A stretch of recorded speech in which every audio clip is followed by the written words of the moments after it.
નમસ્કાર.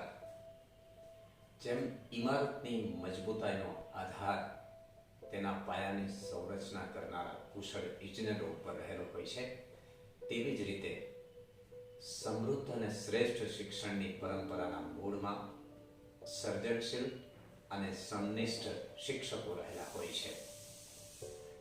પ્રતિકાત્મક રીતે કહું તો શિક્ષણના ત્રિકોણની વચ્ચે વિદ્યાર્થી છે, જે અનુક્રમે શિક્ષક, વાલી અને સરકાર રૂપી ત્રણ ખૂણાઓથી સુરક્ષિત અને સંવર્ધિત થતો હોય છે.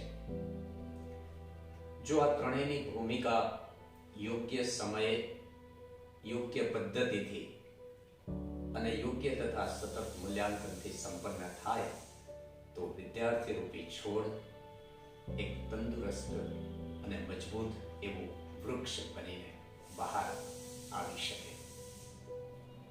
આમાં સરકાર અને વાલીઓની ભૂમિકા થોડીક મર્યાદિત રહેશે, પરંતુ શાળા અને શિક્ષકો ઉપયોગી અને અસરકારક ભૂમિકા ભજવે છે. તેથી જે દેશની શાળાના શિક્ષકો કુશળ અને સર્જનશીલ, તે દેશના નાગરિકો રાષ્ટ્રનો મજબૂત આધાર બનતા હોય છે. સાર આટલો જ છે: ભણાવનારા ભણનાર કરતા શ્રેષ્ઠ જ હોવા જોઈએ.